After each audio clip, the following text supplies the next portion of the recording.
তো আজ কিন্তু আর দেরি করলাম না, পুরো মাছ ধরতে নেমে পড়লাম পুকুরে। তো দেখো কত কি মাছ পেলাম, আর কোন পুকুরে এসেছি সবই তোমরা জানতে পারবে। ভিডিওটা শেষ পর্যন্ত অবশ্যই দেখতে থাকো। নমস্কার বন্ধুরা, কেমন আছো সবাই? আশা করছি তোমরা সবাই খুব ভালো আছো। আর এই যে দেখতে পাচ্ছ, এখন সকাল সকাল কিন্তু মাঠের দিকে রওনা হচ্ছি। তো মাঠ আর ডাল বাগান কিন্তু একদম পুরো ফুলে ভরে গেছে। এদিকেও দেখো, এগুলো পেঁয়াজ গাছ এরকমভাবে বসানো, আর সারা মাঠটা পুরো সবুজ আর সবুজ। তো আজকেও পুকুর ছেঁচার কাজ আছে, তো এত সময় পুকুর ছেঁচা কমপ্লিট হয়ে গেছে। আর আমি যাচ্ছি মাঠে, তো যাচ্ছি বাবাদের মাঠে, মানে পুকুর ছেঁচা হচ্ছে বাবাদের, ওই জন্য।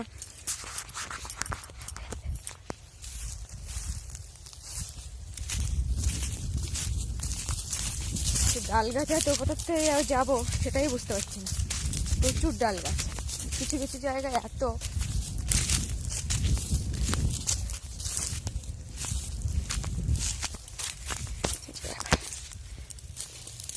আবার ডালও ধরেছে। এই যে দেখতে পাচ্ছ ডাল গাছ, আর বেশ সুন্দর কিন্তু এই যে ডাল ধরেছে। আর এই আগাগুলো শুধু এইটু করে খাওয়ার মতো আর কি।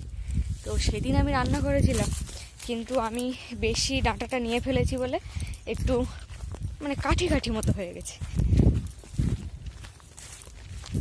এই যে এখানে দেখতে পাচ্ছ ধানের পাতা, তো ধানের পাতাগুলো একটু লালচে লালচে হয়ে গেছে অতিরিক্ত ঠান্ডার কারণে। তো ওই জন্য ওপাশে কিন্তু দেখতে পাচ্ছ কাপড় দিয়ে ঘেরা হয়েছে, যাতে ঠান্ডা বেশি বাতাস, উত্তরে বাতাসটা না লাগে। এদিকে বাবাদেরও পুকুর ছেঁচা চলছে, আবার আমাদেরও পুকুর ছেঁচা চলছে। তো এখন দেখা যাক কাদের পুকুরে কতটা মাছ ওঠে। তো চলো গিয়ে না হয় দেখা হবে কতটা মাছ উঠলো আর কি।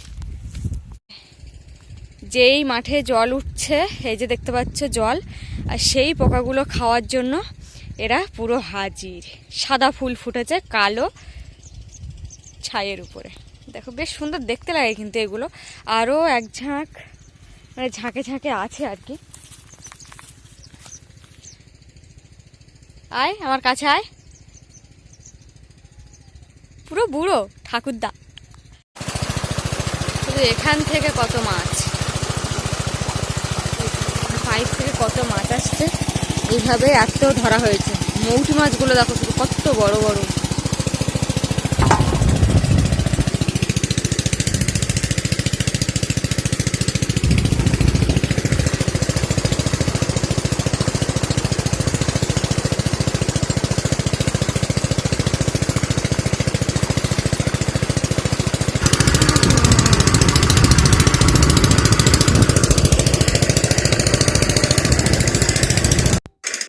আমি এখন এই যে চললাম, কারণ এই দিকটায় বাবার দেখি জাল তুলেছে, তো ওই জন্য আমি এই দিকটায় চলে আসলাম।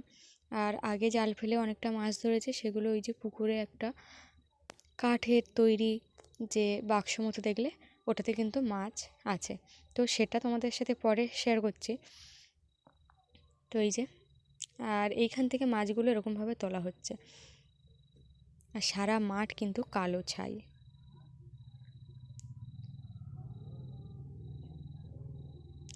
এই ছাইগুলো মানে এই পুরানোর কারণ হলো যে নাড়া শুদ্ধ যখন থাকে বা খড় শুদ্ধ থাকে, মানে মাটির সাথে পচন হলে নাকি ধান গাছ ভালো হয় না।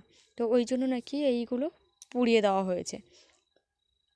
যারা চাষ করে আর কি তারাই বলে, আমি ঠিক জানি না। তো এখন সবাই কিন্তু মাঠকে মাঠ খড় বা ওরকম নাড়া আর কি ওইভাবে পুড়িয়ে দিচ্ছে। আর পাওয়ার টিলারে চাষ করলে ওদেরও জড়ায়, চাষ করতে অসুবিধাও হয়।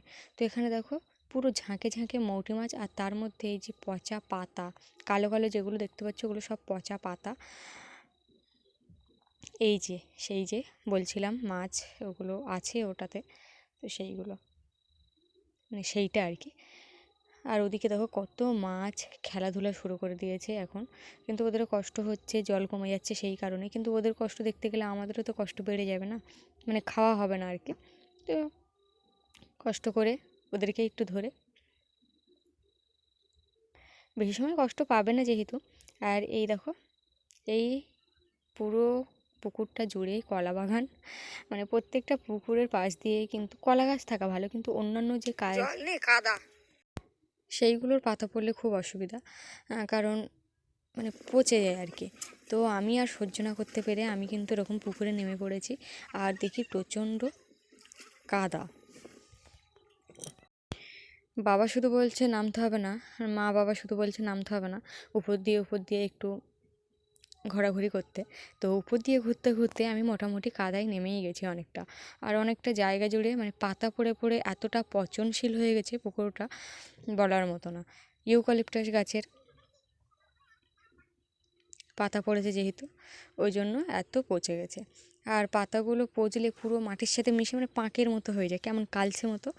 তো এই যে দেখতে পাচ্ছ এখন কিন্তু ঘুরে ঘুরে বাবারা জল নিয়ে আসছে, কলার যে গাছ আছে, মানে কলা গাছ আর কি, তো সেই গাছ বাঁধ দিয়ে দিয়ে জল আনছে মেশিনটা চালাবে বলে। আর আমি একটু আগে ছুটলাম এই পুকুরে, আমি দেখি একটা, মানে একটা নয় বেশ কয়েকটা ঝিনুক।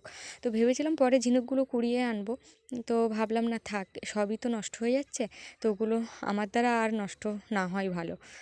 তো আমি আর কুড়ালাম না, আর সেই সুযোগে বা মানে কুড়াইনি বলেই তোমাদের সাথে আর শেয়ার করাও হলো না। তো যাই হোক, আমি একটু মানে বলে বলে দিচ্ছি, মার ওখানে একটা মাছ উঠেছে, মা কিছুতেই খুঁজে পাচ্ছে না যে কোন জায়গাটায়, ওখানে ওখানে বলছি কিন্তু খুঁজেই পাচ্ছে না। তো অবশেষে হাত দিল, কিন্তু মাছটা যে কোথায় গেল সেটাই বুঝতে পারছি না। মানে আমার উপরে দাঁড়িয়ে দাঁড়িয়ে কাজ শুধু মাছ দেখিয়ে দেওয়া। তো এই যে দেখো কাদা মেখে পুরো একদম রেডি হয়ে গেছি আমি, আর মাছগুলো ঠিক আমি এইভাবেই কিন্তু ধরছি। মানে ধরছি বলতে কি, যখন মাছ ছুঁড়ে দিচ্ছে বা বাবা ছুঁড়ে দিচ্ছে আমি কিন্তু বস্তা এরকমভাবে ধরেই আর আছি। যেগুলো পড়ছে পড়ছে, তো 4টে 5টা এইভাবে দিয়েছে, তার মধ্যে একটাই বস্তার মধ্যে ঢোকেনি, সেটা হলো ট্যাংরা মাছ না মাগুর মাছ আমি ঠিক বলতে পারছি না, না ট্যাংরা মাছ, কারণ আমিই তো তুলেছি। তো যাই হোক, আর বাবাও ঠিকঠাক মতো দিতে পারেনি ওই জন্য। তো তোমাদেরও যদি কারো মাছ ধরতে ইচ্ছে হয় এরকম কাদায় নেমে, তোমরা চলে আসতে পারো, কারণ আবার কাল পরশুর দিকে পুকুর কিন্তু আরেকটা উঠবে। তো এই যে দেখতে পাচ্ছ, আর আমি তো এদিকে নতুন একটা শাড়ি পরে এসেছি, মোটামুটি নতুন, মানে এটাতে পাঁক লাগলে যা গন্ধ হবে, সার্ফ যদি কেজিখানিক দেওয়া হয় তাও মনে হয় আর গন্ধ যাবে না। তো এই আর কি, মা ঠিক দিচ্ছে, আর বাবা একটা এর আগে বড় একটা তেলাপিয়া দিয়েছিল, তো সেটাও এরকমভাবে ধরেছিলাম। তো আমার এই ধরাটা দেখে কার ইচ্ছে হচ্ছে, মানে অনেকের ইচ্ছে হয় না যে এই কাজটাও পাচ্ছে আমিও পারবো, দেখে হাতটা উসখুস উসখুস করা, যেমন ওই বাবারা মাছ ধরছিল আমার একটু পা হাত পা মিশমিশ করছিল কখন আমি নামবো, সেই আর কি। তো যাই হোক, 2-3টে পুকুর উঠেছে কিন্তু একটাও পুকুরে নামিনি, মানে আমাদেরও পুকুর ছেঁচা চলছে আর কি। তো নামিনি আমি, কিন্তু এই পুকুরটায় নেমে পড়লাম। আর দেখলে তো ওইটার মধ্যে কতটা মাছ আছে। তো এইসব মাছ আর এখন এক খেপ নিয়ে যেন চলছে বাড়িতে, বাবা এখন মাথায় করে নিয়ে যাচ্ছে ওই হাঁপড়টা, মানে ওটাকে হাঁপড় বলে। তো এতদিন আমিও কনফিউশনে ছিলাম হাঁপড় কোনটাকে বলে। তো যাই হোক, ওই যে মাথায় করে নিয়ে যাচ্ছে, ওটা কিন্তু প্রচুর ভার, ভেবেছিল মানে দুভাগে নিয়ে যাবে হাঁড়িতে করে, কিন্তু ওর থেকে কাকা বলল যে মাথায় করে নিয়ে গেলে সুবিধা হবে। চারিদিকে শুধু সবুজ বাগান আর সবুজ বাগান, তার মধ্যে দিয়ে কিন্তু সারি দিয়ে চলেছে সবাই। তো বেশ সুন্দর লাগছে দেখতে, কিন্তু কষ্টও হচ্ছে ওদের, সেটাও দেখে বুঝতে পারছো। আর এই যে এবার যে বাবাদের পুকুর আছে, বাড়ির পুকুর, সেটাতে কিন্তু মাছগুলো ছাড়া হবে আর কি। তো ওই জন্য সব বাড়িতেই নিয়ে আসা হয়েছে। তো কাকা আর পেছনে ভাই আছে, তো বাবাকে একটু সাহায্য করে দিচ্ছে, তার কারণ মানে অত বড় জিনিসটা আর অত ভারী, সেটা একা একা নামাতে পারবে না, ওই জন্যই। তো এই যে দেখতে পাচ্ছ এখন মানে নামিয়েছে। তো তারপরে কি হয়, এটা কিন্তু জলে আরও খানিকক্ষণ মানে পুকুরের জলে এসে রাখা হবে, কারণ তার মধ্যে মাছগুলো যেগুলো দম হয়ে গেছে সেগুলোও নিজেদের মধ্যে একটু যদি মানিয়ে নেয়, যদি বাঁচে, তো সেইগুলো দেখে আর ছাড়া হয় আর কি। তো দেখো এইভাবে কিন্তু রেখে দেওয়া হচ্ছে।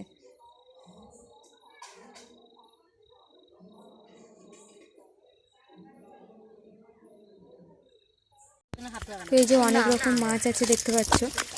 আর এই মাছগুলো রেখে আবার কিন্তু আমরা চলে গেলাম সেই পুকুরের কাছে। তো খানিকক্ষণ কিছুটা মাছ টাছ ধরে, কারণ শোল, মাগুর, কই এই মাছগুলো ধরাই হয়নি, তো কিছুটা মাছ ধরে তারপরে কিন্তু বাড়ি ফেরা হয়েছে। তো এই যে বড় একটা ড্রাম নিয়েছি, বেশ সুন্দর লাগছে দেখতে, সে আর বলে লাভ নেই। যেখানে পাইবে ছাই উড়াইয়া দেখো তাই, পাইলেও পাইতে পারো অমূল্য। তো বললাম বটে, কতটা ঠিক হলো কি ভুল হলো সেটা বলতে পারছি না। তো যাই হোক, এ ছাই উড়লে শুধু চোখে পড়বে। তো হ্যাঁ, অমূল্য রতন তখনই পাওয়া যাবে যখন চাষবাস হবে, তখনই পাওয়া যাবে। আর এই হচ্ছে দুটো মাছ পাওয়া গেছিলো পরে। আর পুকুরে কিছুটা ছাড়া হচ্ছে, এই যে কুচি কুচি মাছ আছে কটা, শোল, লাঠা, কই, মাগুর, হাবজি গাবজি। তো বন্ধুরা, আজকের ভিডিওটা এখানেই রাখছি। কেমন হলো অবশ্যই কমেন্টে জানিও। টাটা সকল প্রিয় বন্ধুদের।